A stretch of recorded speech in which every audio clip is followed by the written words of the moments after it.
নমস্কার, আমি বোধসত্ত্ব খান চলে এসেছি সহজ শেয়ার বাজারের আরেকটি নতুন এপিসোড নিয়ে। প্রিয় বন্ধুরা, আশা করি সবাই ভালো আছেন এবং সুস্থ আছেন। আজকের সকালবেলা একটি বিস্ফোরক উক্তি বা উদ্ধৃতি আমরা পেয়েছি আমেরিকান সেনেটর লিন্ডসে গ্র্যাহামের কাছ থেকে।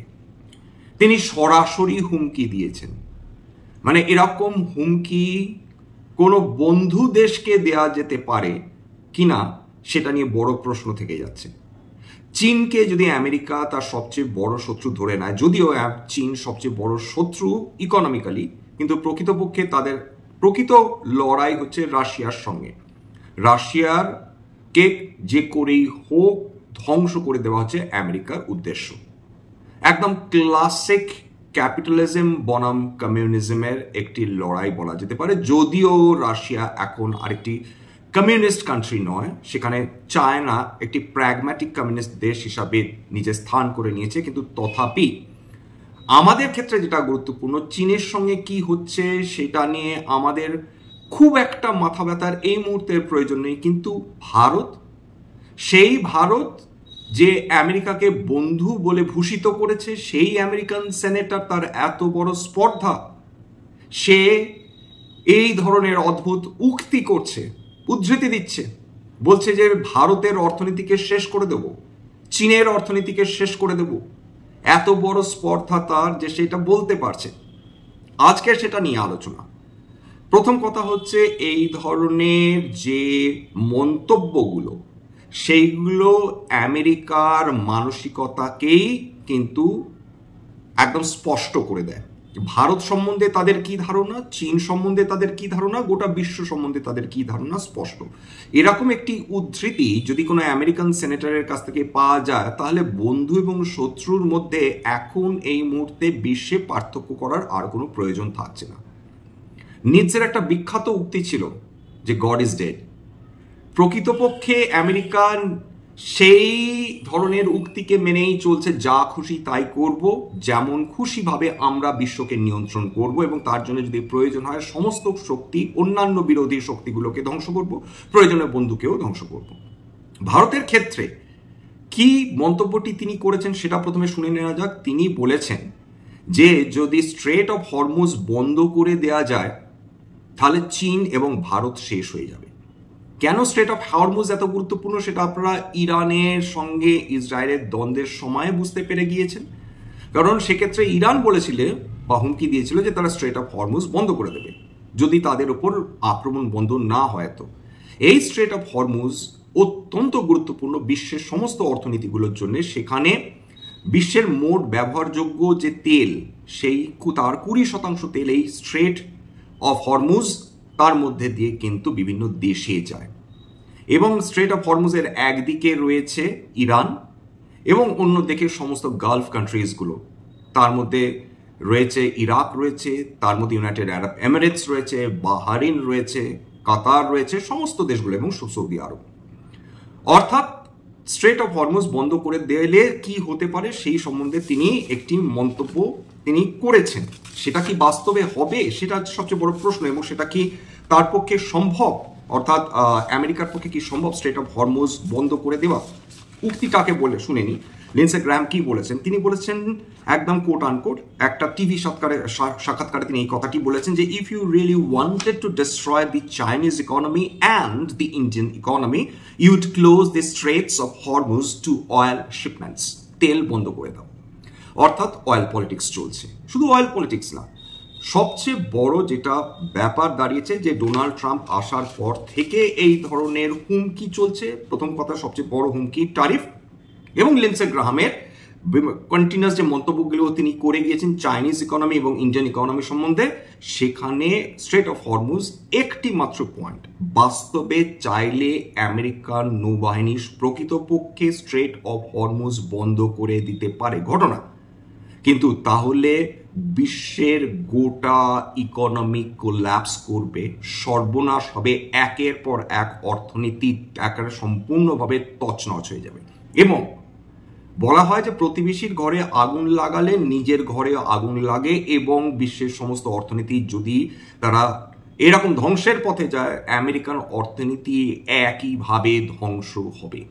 তৃতীয় বিশ্বযুদ্ধ অবশ্যম্ভাবী হয়ে যাবে যদি আমেরিকা এই ধরনের কোনো পদক্ষেপ নেয়। তো এর পেছনে আরো গভীরতর কারণ রয়েছে। কি সেই কারণ সেটা এই মুহূর্তে আলোচনা করব। এর আগে একটু আগেই বললাম যে আমেরিকার সঙ্গে সবচেয়ে বড় দ্বন্দ্ব রাশিয়ার, এবং এই লিন্ডসে গ্রাহাম এই পার্সপেক্টিভেই তিনি বলেছেন যে রাশিয়ার সঙ্গে যদি তেল আমদানি বন্ধ না করে চায়না এবং ভারত, তাহলে তিনি এই দুটো অর্থনীতিকে ধ্বংস করে দেবেন। উল্লেখ্য যে চায়না, ভারত অর্থাৎ ইন্ডিয়া এবং ব্রাজিল, তারা এই তিনটে দেশ মিলে রাশিয়া যে পরিমাণ তেল বিক্রি করে থাকে গোটা বিশ্বে তার 80% কনজিউম করে এই তিনটে বড় দেশ। অর্থাৎ টার্গেট আমেরিকার কাছে খুব ক্লিয়ার, রাশিয়াকে যে করেই হোক ধ্বংস করো। এর পেছনে কারণ কি? গ্রাহাম বলছেন যে রাশিয়া যে বিপুল পরিমাণ তেল বিক্রি করছে এই তিনটে দেশকে, তার ফলে যে রোজগার তাদের হচ্ছে সেই রোজগারের টাকা দিয়েই তারা ইউক্রেনকে তারা নষ্ট বিনষ্ট করে চলেছে। সুতরাং যে দেশগুলো রাশিয়ার সঙ্গে সরাসরি অয়েল ইকোনমির মাধ্যমে যুক্ত তাদেরকে চাপ দিতে থাকো, প্রেশারাইজ করো, এইটা হচ্ছে তার সবচেয়ে বড় লক্ষ্য। সুতরাং চায়নার থেকে যদি ভারত বা মাফ করবেন যদি রাশিয়ার কাছ থেকে ভারত বা চীন বা ব্রাজিল তেল নেওয়া বন্ধ না করে তারা সেকেন্ডারি স্যাংশনস লাগাবে, যেটা অলরেডি ডোনাল্ড ট্রাম্প বলেছেন। এইবার লিন্ডসে গ্রাহাম আরেকটা কথা বলছেন, তিনি বলছেন যে প্রথমে আমরা 100% ট্যারিফ লাগাবো বিভিন্ন ইম্পোর্টের ওপর যেগুলো আমাদের দেশ ইম্পোর্ট করে থাকে ভারত এবং চীনের থেকে। তার পরবর্তীকালে এরা যদি শুধরে না যায় তাহলে 500% ট্যারিফ লাগাবো। খুব সহজ ভাষায় আপনারা বলুন এটা কি ফিজিবল, এটা কি সম্ভব? অর্থাৎ 1 টাকার জিনিস 5 টাকায় বিক্রি হবে, 100 টাকার জিনিস 500 টাকায় বিক্রি হবে, এটা সম্ভব?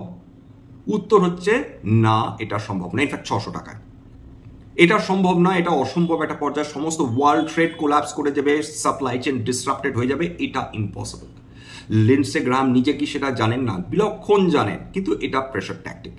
এইভাবে যদি ভারতবর্ষ তেল নেওয়া কমায় রাশিয়ার কাছ থেকে বা চীন তেল নেওয়া কমায় রাশিয়ার কাছ থেকে, এই প্রসঙ্গে বলে নেওয়া দরকার যে চীনের পরই সবচেয়ে বেশি যে দেশে ভারতবর্ষ রপ্তানি করে থাকে সেইটা কিন্তু আমেরিকা। কেবলমাত্র গুডস প্রায় $80 বিলিয়ন ওপর তারা ভারতবর্ষ এক্সপোর্ট করেছে 2024 অবধি, এবং গুডস এবং সার্ভিসেস মিলিয়ে প্রায় $120 বিলিয়ন ওপর কিন্তু এক্সপোর্ট হয়েছে।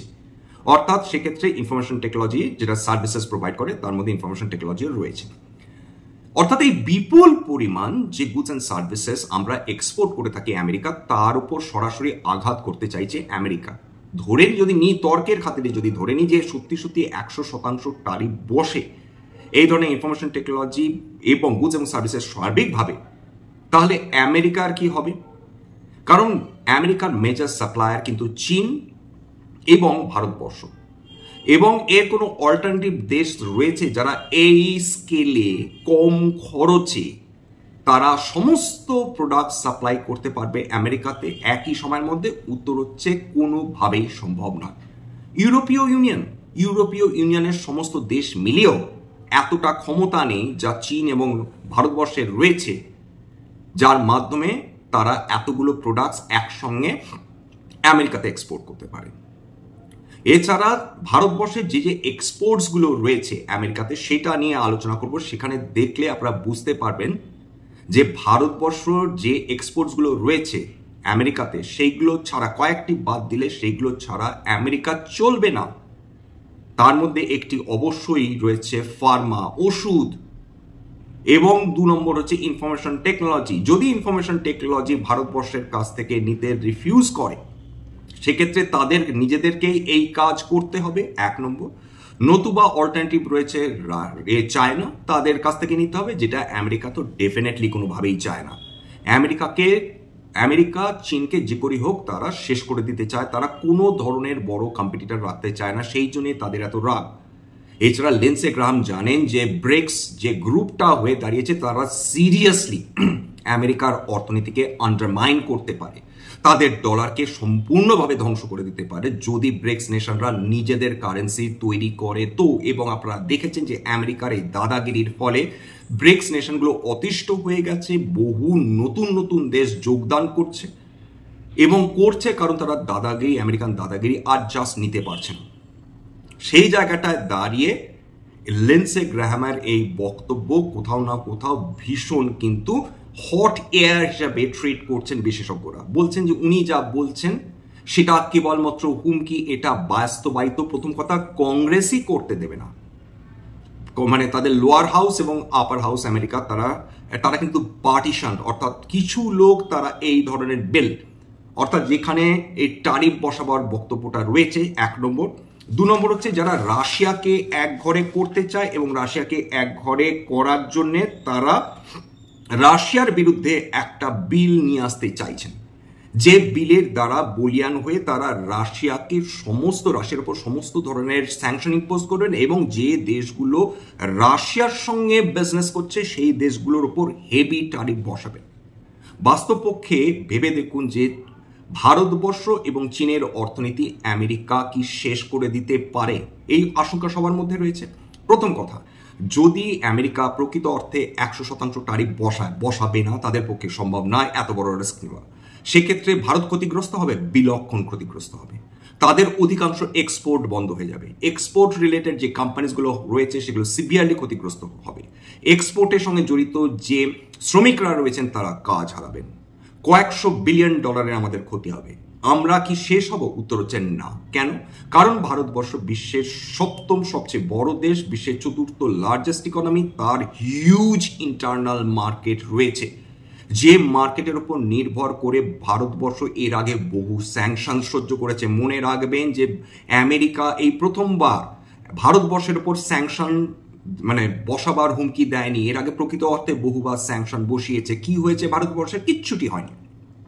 ভারতবর্ষ যখন বলেছিলেন, তৎকালীন প্রধানমন্ত্রী শ্রী অটল বিহারী বাজপেয়ী যখন বলেছিলেন প্রয়াত, তিনি বলেছিলেন আমাদের হাতে হাইড্রোজেন বোম, তখন আমেরিকা বহু স্যাংশনস ইম্পোজ করেছিল ভারতবর্ষের উপর। কি হয়েছে? ভারতবর্ষের ক্ষতি করতে পেরেছে। সাময়িকভাবে ভারতবর্ষের ট্রেড এফেক্টেড হয়েছে, ভারতবর্ষের কোনো ক্ষতি হয়নি। ভারতবর্ষ দিনের পর দিন অগ্রগতি করে গেছে। এক্ষেত্রে ভারতবর্ষের ইন্টারনাল কনজাম্পশন, ইন্টারনাল মার্কেট একটা স্ট্রং, যে আমেরিকা একটা বড় ক্ষতি সাময়িকভাবে ভারতবর্ষের ক্ষেত্রে করতে পারে, কিন্তু ভারতবর্ষকে ধ্বংস করতে পারবে না। উপরন্তু Bharatvarsha alternative markets ready. BRICS nation, সমস্ত ব্রিক্স নেশনগুলো রেডি ভারতবর্ষের কাছ থেকে প্রোডাক্ট নেওয়ার ক্ষেত্রে। 2 নম্বর, ভারতবর্ষের ক্ষেত্রে এশিয়ান দেশগুলো, ASEAN, এশিয়ান দেশগুলো তারা ভারতের প্রোডাক্টস নেওয়ার জন্য তৈরি। মিডল ইস্ট কান্ট্রিজগুলো ভারতবর্ষের কাছে প্রোডাক্টস নেওয়ার জন্য তৈরি। আমেরিকা হুমকি দিয়ে ইউরোপীয় ইউনিয়নকে তাদের বশে আনতে পারে, কিন্তু ইউরোপীয় ইউনিয়নও কি এই রিস্ক নেবে রাশিয়ার বিরুদ্ধে সম্পূর্ণভাবে চলে যাওয়া? উত্তর হচ্ছে না। এই মুহূর্তে ইউরোপীয় ইউনিয়ন যদি চায়নার বিরুদ্ধে যায়, যদি রাশিয়ার বিরুদ্ধে যায়, ভারতবর্ষের বিরুদ্ধে যায়, ইউরোপীয় ইউনিয়নের প্রত্যেকটা দেশ যে লেভেলের ডিফ্লেশনারি কন্ডিশনের মধ্যে যাবে, যে ধরনের ইকোনমিক ক্রাইসিসের মধ্যে ভুগবে, সেটা আনপ্রেসিডেন্টেড হবে। ইউরোপীয় ইউনিয়ন মুখে ধমকি দেবে, চমকাবে, কিচ্ছুটি করতে পারবে না, না ভারতের ক্ষেত্রে, না চীনের ক্ষেত্রে, না রাশিয়ার ক্ষেত্রে। মনে রাখবেন ইউরোপীয় ইউনিয়নের মধ্যে বহু দেশ রয়েছে এবং এই দেশগুলো অতি ছোট দেশ, তাদের একক ইকোনমির সাহায্যে তারা কোনো বড় বড় অর্থনীতির বিরুদ্ধে লড়াই করতে পারবে না। উপরন্তু আমেরিকা এক ঘরে হয়ে যাবে গোটা বিশ্বে, এবং বিশেষত যেখানে তারা দেখছে ব্রিক্সের জনপ্রিয়তা দিনের পর দিন চাইছে, বৃদ্ধি পাচ্ছে। এটা একটা মাল্টিপোলার পৃথিবী তৈরি হচ্ছে, যেখানে একটা মাত্র দেশ তারা ক্ষমতা কুক্ষিগত করে রেখেছে। এইটা চলবে না বা চলছে না, সেটা আমেরিকা বিলক্ষণ বুঝে গেছে। আমেরিকা সেকেন্ডারি স্যাংশনস যদি ইম্পোজ করে ভারতবর্ষের মতন দেশে, ক্ষতি কি হতে পারে তারা বলে রেখেছে। সেকেন্ডারি স্যাংশনস ইম্পোজ করা যেটা রাশিয়ার উপর করেছিল, কি করেছিল? রাশিয়ার সমস্ত ডলার তারা বন্ধ করে দিয়েছিল। সুইফট সিস্টেমের মাধ্যমে রাশিয়ার ট্রানজাকশন করার ক্ষমতা বন্ধ করে দিয়েছিল। তাছাড়া সেগুলো যদি তারা চায়না এবং ভারতবর্ষের ক্ষেত্রে করে, অর্থাৎ ভারতবর্ষে যা সম্পদ রয়েছে, ভারতবর্ষের বিপুল পরিমাণ সোনা কিন্তু আমেরিকান ভল্টে গচ্ছিত রাখা রয়েছে। কেন রয়েছে সেটা একটা বড় প্রশ্ন। আমেরিকাকে বিশ্বাস কেন করা হয়েছে এটা একটা বড় প্রশ্ন, সেটা হয়তো অন্য কোনো দিন নিয়ে আলোচনা হবে। কিন্তু এটা ঘটনা যে আমেরিকাকে বিশ্বাস করা আর সাপের গালে চুমু খাওয়া প্রায় লিটারালি এক। যারা আমেরিকাকে এখনো বিশ্বাস করছেন, আমেরিকার প্রতি এখনো ভক্তি শ্রদ্ধা রয়েছে, তারা ডেফিনেটলি যত দিন যাবে বুঝতে পারবেন যে আমেরিকা একটি দুমুখো সাপ ছাড়া আর কিচ্ছুটি নয়। সুতরাং তাদের উদ্দেশ্যটাই হচ্ছে যে কোনো অর্থনীতিকে চাপে রাখা, তাকে বিপদে ফেলা। সুতরাং ভারতীয় অর্থনীতির ক্ষেত্রে দুটো কাজ তারা করতে পারে, হয় এবং চায়নার ক্ষেত্রে ভারতবর্ষ এবং চায়না বিপুল পরিমাণ আমেরিকান বন্ড কিনে রেখেছে, সেইগুলোকে তারা আটকে দিতে পারে। অর্থাৎ তারা সেটাকে বাজেয়াপ্ত করতে পারে, ভারতবর্ষের সোনার যেটা তারা আমেরিকান বন্ডে রেখেছে সেটা বাজেয়াপ্ত করতে পারে। ইউরোপীয় ইউনিয়নের মধ্যে যদি খেয়াল করে দেখেন, এবং ইউনাইটেড কিংডমসেও ভারতবর্ষ বিপুল পরিমাণ সোনা মজুদ করে রেখেছে। এখন সেই জন্য সেই প্রশ্নটা বারবার উঠবে যে এই দেশগুলোকে কি বিশ্বাস করা যায় যারা কন্টিনিউয়াসলি আমাদের ক্ষতি করে গেছে?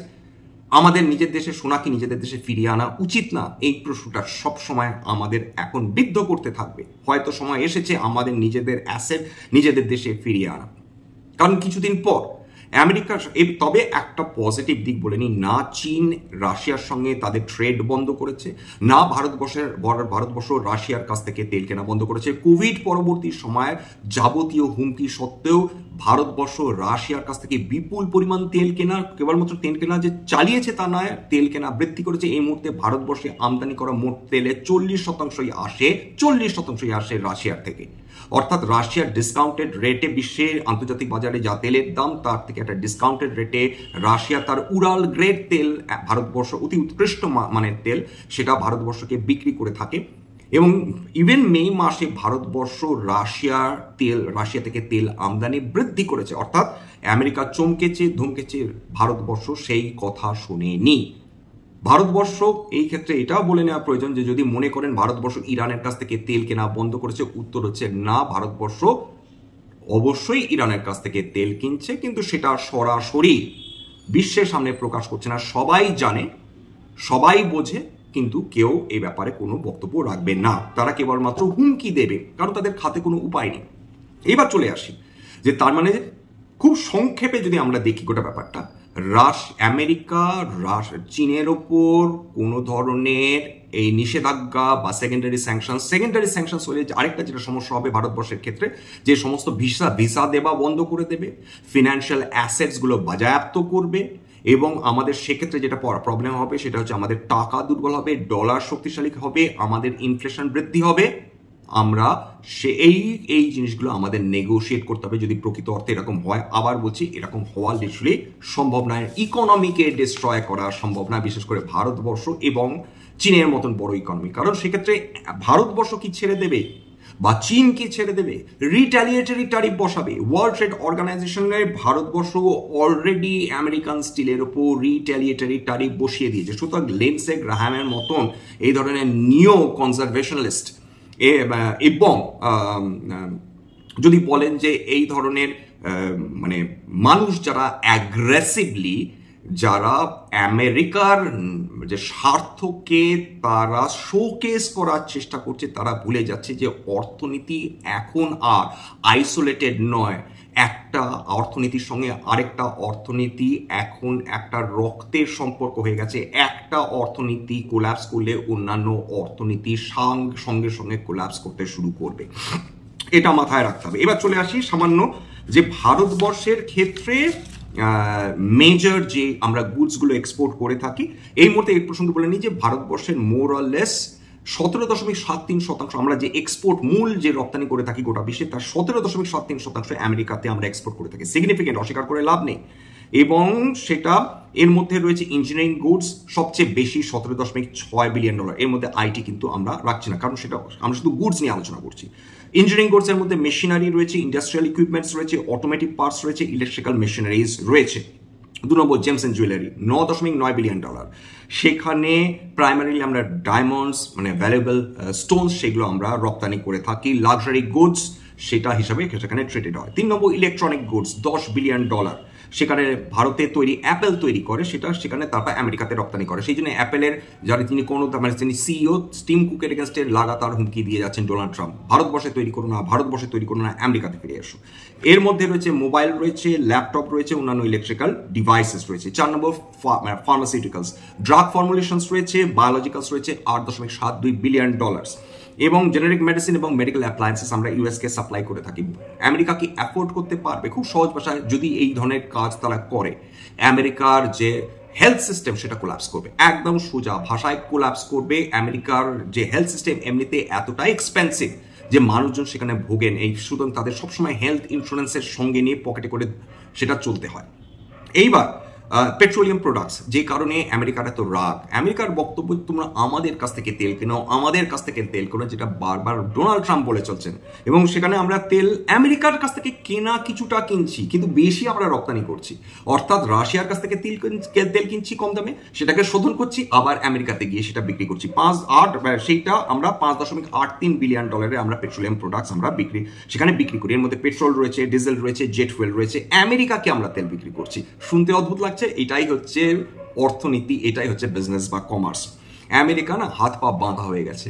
আমেরিকা মানে অলস থাকতে থাকতে একটা লোক যেরকম চেষ্টা করলেও সে আর নিজে থেকে কিছু করতে পারে না বদভ্যাসের ফলে। ঠিক একই ঘটনা ঘটেছে আমেরিকার ক্ষেত্রে। ইভেন স্যানিটারি ন্যাপকিন থেকে শুরু করে আপনার পেপার টাওয়েলস, সেটা অবধি সেটা চীন থেকে আসে বা ভারতবর্ষ থেকে আসে, নিজেদের কিচ্ছু করার ক্ষমতা নেই। সুতরাং সেই জায়গাটা দাঁড়িয়ে এখন যদি আমেরিকা মানে তারা হুমকি দেয়, তারা নিজেরা কি এগুলো করতে পারবে? উত্তর হচ্ছে এই মুহূর্তে তারা এগুলো করতে পারবে না, এবং এটা লো কাস্ট প্রোডাকশন হবে না। আমেরিকার জনগণ ছেড়ে দেবে এবং তাদের প্রেসিডেন্টকে 2 টাকা জিনিস 10 টাকা দিয়ে বিক্রি করছো মামদোবাজি, আমাদের তোমরা কোনো ধরনের রিল্যাক্সেশন দিচ্ছ? উত্তর হচ্ছে না। এইটা আরেকটা গেল। টেক্সটাইলস, তার মধ্যে সবচেয়ে বেশি এক্সপোর্ট হয় কার্পেটস, এর মধ্যে অবশ্যই কটন গার্মেন্টস রয়েছে এবং অন্যান্য অ্যাক্সেসরিজ রয়েছে, $4.71 বিলিয়ন। এইবার মোটামুটি $77.5 বিলিয়ন এক্সপোর্ট হয়েছিল ফিসকাল ইয়ার 2024-এ, এবং ট্রেড এবং গুডস $120 বিলিয়ন, সেটা তো অলরেডি বলে দিয়েছি। 7,346টা কমোডিটি আমরা ফিসকাল ইয়ার 2024-এ আমরা ইউএসএ তে এক্সপোর্ট করেছিলাম। সুতরাং টেক্সটাইলস এবং অ্যাপারেলস সবচেয়ে মানে যে কোম্পানিজগুলো আমেরিকাতে এক্সপোর্ট করে, তার মধ্যে আরবিন্দ লিমিটেড সিগনিফিকেন্ট এক্সপোজার রয়েছে, ট্রাইডেন্ট লিমিটেড যারা এই কার্পেট প্রভৃতি হোম টেক্সটাইলস তারা এক্সপোর্ট করে, ওয়েলস্পান ইন্ডিয়া। এই তিনটে মেজর মানে কোম্পানিজ টেক্সটাইল এবং অ্যাপারেল সেক্টরে। 2 নম্বর জেমস অ্যান্ড জুয়েলারির ক্ষেত্রে যারা সিগনিফিকেন্ট এক্সপোজার রয়েছে, তার মধ্যে টাইটান কোম্পানি এবং রাজেশ এক্সপোর্টস এবং পিসি জুয়েলার্স। এবার অটোমোবাইল এবং অটো কম্পোনেন্টস এর মধ্যে রয়েছে টাটা মোটরস, যা এইখানে টাটা মোটরস এফেক্টেড হচ্ছে। 30 থেকে তাদের যে ল্যান্ড রোভার জাগুয়ার যে ভার্টিকালটা রয়েছে, তার 30 থেকে 35% গাড়ি কিন্তু বা রেভিনিউ সেটা আসে আমেরিকা থেকে, অর্থাৎ ভীষণ জনপ্রিয় ল্যান্ড রোভার এবং জাগুয়ার, সেইটা এফেক্টেড হতে পারে। এবং সোনা বিএলডাব্লিউ তাদের 40 থেকে 45% টারিফ বা রেভিনিউ আসে, টারিফ বলাটা ভুল, রেভিনিউ আসে হচ্ছে আমেরিকা থেকে, এবং সেখানেও কিন্তু তারা এফেক্টেড হতে পারে। এছাড়া ভারত ফর্জ 35 থেকে 40% রেভিনিউ আসে আমেরিকা থেকে, অর্থাৎ এই তিনটে কোম্পানি মারাত্মকভাবে কিন্তু ডিপেন্ডেন্ট ইউনাইটেড স্টেটসে এক্সপোর্টের ক্ষেত্রে। সংবাদদাতা মাদারসন কিন্তু তাদের সার্বিকভাবে একটা গ্লোবাল প্রেজেন্স রয়েছে, সুতরাং আমেরিকাতে তাদের যদি তারা রপ্তানি কমেও বা রেভিনিউ কমে, তাহলেও কিন্তু তারা সেটা সহ্য করে নিতে পারবে বলে বিশেষজ্ঞদের ধারণা। ইলেকট্রনিক্স এবং ইলেকট্রিক্যাল মেশিনারিজ এর মধ্যে রয়েছে Dixon Technologies 5% US exposure, Kaynes Technology 2 থেকে 3% US exposure, Syrma SGS Technology তাদের 4% ইউএস এক্সপোজার আছে। এছাড়া কেমিক্যাল সেগমেন্টে নবীন ফ্লোরিন, তারা ফ্লোরোকেমিক্যালস যেটা এক্সপোর্ট করে, তার 25% রেভিনিউ আসে আমেরিকা থেকে। PI industries, SRF, Aarti industries, Deepak nitrite, এরা প্রত্যেকে ইউএসএ তে এক্সপোর্ট করে। সি ফুড, মাংস এবং প্রসেসড ফুড, তার মধ্যে যে কোম্পানিটা অন্যতম অবন্তী ফিডস। ডিয়ারি প্রোডাক্টসের মধ্যে রয়েছে আমুল আনলিস্টেড কোম্পানি, কিন্তু সিগনিফিকেন্ট তারা এক্সপোজার রয়েছে আমেরিকাতে। এছাড়া পরাগ মিড ফুডস, ফুটওয়্যার জুতো, সেটা $457 মিলিয়ন, অনেকটাই কম, কিন্তু তার মধ্যে উল্লেখযোগ্য যে কোম্পানিগুলো রয়েছে বাটা ইন্ডিয়া, রিল্যাক্সো ফুটওয়্যার। এছাড়া অ্যালকোহল, ওয়াইন, স্পিরিটস খুব বেশি না, মাত্র $19.2 মিলিয়ন, এর মধ্যে ইউনাইটেড স্পিরিটস এবং রাধিকো কৈতান। স্টিল এবং অ্যালুমিনিয়াম, যেটা নিয়ে হইচই হচ্ছে, বিপুল পরিমাণ টারিফ বসিয়ে রেখেছে ভারতের উপর, তার মধ্যে রয়েছে ডেফিনেটলি রয়েছে টাটা স্টিল। এছাড়া ডাইরেক্ট ইম্প্যাক্ট যেটার উপর নাও পড়তে পারে ফার্মা, তবে ফার্মার উপর টারিফ বসাবো বলে হুমকি দিয়ে যাচ্ছেন, বসাতে পারবে না, বসালে কেলেঙ্কারি হবে। আইটি সার্ভিসেসের উপরও তিনি বসাবেন কিনা সন্দেহ রয়েছে, কারণ আইটি ছাড়া এক পা যেখানে এগোনো যায় না, সেখানে কেবলমাত্র আমেরিকান কোম্পানিগুলো সব কাজ করে দেবে এবং কম পয়সায় করে দেবে, যেটা সবচেয়ে গুরুত্বপূর্ণ, সেটা সম্ভব নয়। যাই হোক, আমাদের জিডিপি ইম্প্যাক্টেড হতে পারে, জিডিপি কমতে পারে, এই ব্যাপারে কোনো সন্দেহ নেই যদি ইউএস সত্যি এই ধরনের টারিফ ইম্পোজ করে, কিন্তু ভারতের অর্থনীতিকে ধ্বংস করার ক্ষমতা ইউনাইটেড স্টেটসের এই মুহূর্তে নেই। সেক্ষেত্রে তারা 3টে দেশকে রাগিয়ে দিতে পারে, সুপার ইকোনমিজ, চায়না, রাশিয়া এবং ভারতবর্ষ, এবং সেটা হলে একটা কেওটিক কন্ডিশন হবে, একদম তৃতীয় বিশ্বযুদ্ধ লেগে যাবে। আমেরিকার এই দাদাগিরি আর কেউ শুয়ে সহ্য করবে না, যা টেনশন করবে না। এইটা একটা বক্তব্য দেওয়া মানে এই ধরনের দেশগুলোকে চাপে রাখা, বারবার এইটাই বক্তব্য, কিন্তু এই ধরনের মন্তব্য, এই ধরনের স্পর্ধা তারা দেখাচ্ছে তারা ভয় পেয়েছে। মানুষ কখন এরকম ধরনের অদ্ভুত উদ্ভট মন্তব্য করে? যখন তারা ভয় পায়। নিজেদের ব্যাপারে কনফিডেন্ট থাকলে তারা এই ধরনের অদ্ভুত মন্তব্য কখনোই করবে না, কিন্তু যখনই তার মধ্যে আত্মবিশ্বাসের অভাব হবে, যখনই তারা বুঝতে পারবেন যতখানি শক্তিশালী পৃথিবী তাদের মনে করে ততখানি শক্তিশালী তারা নয়, তখনই কিন্তু এই ধরনের হুমকিগুলো তারা দিতে শুরু করে। সুতরাং আমেরিকাকে বন্ধু ভাবার কারণ নেই। আমেরিকা আমাদের ইম্পোর্ট আমাদের এক্সপোর্ট অগ্রাহ্য করতে পারবে না, আমেরিকা আমাদের অর্থনীতি ধ্বংস করতে পারবে না, দিনের পর দিন আমাদের এক্সপোর্ট বাড়বে, এ ব্যাপারে কোনো সন্দেহ নেই। এবং আমেরিকা যদি এই ধরনের কাজকর্ম করার চেষ্টা করে তাহলে আমেরিকান কোম্পানিগুলো আমাদের বন্ধ করে দেওয়ার মতন অ্যাগ্রেসিভ স্টেপও আমাদের নিতে হতে পারে। তাহলে আমেরিকান কোম্পানিগুলো কি সিগনিফিক্যান্ট রেভিনিউ কমবে সে কল্পনা করতে পারছেন? 140 কোটি দেশ ভারতবর্ষ, চায়নাও ওই প্রায় কিছুটা কম 138 কোটি দেশ, রাশিয়া একটা সিগনিফিক্যান্ট পপুলেশন রয়েছে। এই বিশ্বের মোটামুটি প্রায় 680 কোটি লোকের মধ্যে প্রায় 50% লোক এই দেশগুলোতে বাস করে। ইগনোর করতে পারবে এই দেশগুলোকে আমেরিকা? উত্তর হচ্ছে না। প্রোডাক্ট বন্ধ হয়ে গেলে আমেরিকার অর্থনৈতিক কি অবস্থা হবে বুঝতে পেরেছেন? যাই হোক, এখানে শেষ করছি। স্ট্যান্ডার্ড ডিসক্লোজার যে কোম্পানিগুলো নিয়ে আলোচনা করলাম, হতে পারে তার মধ্যে কয়েকটা কোম্পানিতে আমার বা আমার পরিবারের বিনিয়োগ থাকলেও থাকতে পারে। যদি ভবিষ্যতে নতুন করে কিনি বা বিক্রি করি, আগাম বিজ্ঞপ্তি দিয়ে কিনতে বা বিক্রি করতে পারবো না। স্ট্যান্ডার্ড ডিসক্লেমার, এটা কেবলমাত্র একটা এডুকেশন চ্যানেল, বাঙালি বিনিয়োগকারীদের ইনভেস্টার অ্যাওয়ারনেস বৃদ্ধির জন্য। এখানে কোনো ধরনের কোনো শেয়ারের buy sell recommendation, suggestion, advice এমনকি ইনফ্লুয়েন্স করার চেষ্টা নেই। আমি যে কোম্পানিগুলোর নাম বললাম কেবলমাত্র ফর ইলাস্ট্রেশন পারপাস বা উদাহরণ হিসাবে। আমার কথা শুনে যদি কোনো শেয়ারের বাই সেল সিদ্ধান্ত নেন, ক্ষতির মুখোমুখি হতে পারেন। সুতরাং সবসময় একজন সেবি রেজিস্টার্ড ইনভেস্টমেন্ট অ্যাডভাইসারের পরামর্শ নেওয়ার চেষ্টা করবেন বা নিজের ডিউ ডিলিজেন্স করবেন, সেক্ষেত্রে আপনারা উপকৃত হলেও হতে পারেন। সবার শেষে যেটা বলে থাকি, যদি এই ধরনের এপিসোড আপনাদের সত্যি ভালো লাগে, প্লিজ একটা লাইক দেবেন, প্লিজ সাবস্ক্রাইব করবেন। এবং যদি সত্যি মনে হয় আমাদের বাঙালি ভাই বোনদের এই ধরনের এপিসোড কাজে লাগবে, একটা অনুরোধ করবো, প্লিজ নিজের গ্রুপে শেয়ার করে দেওয়ার চেষ্টা করবেন। এবং যদি লাইক বা কমেন্ট করেন, একটু বাঁ দিকে আপনাদের একটু সোয়াইপ করবেন, সেক্ষেত্রে একটা হাইপ বলে অপশন আসবে, প্লিজ সেই বাটনটা টিপে দেবেন। সেক্ষেত্রে কিন্তু অনেক বেশি বাঙালি বিনিয়োগকারীদের কাছে এটা পৌঁছে যাওয়ার সম্ভাবনা রয়েছে। আজকের জন্য নমস্কার।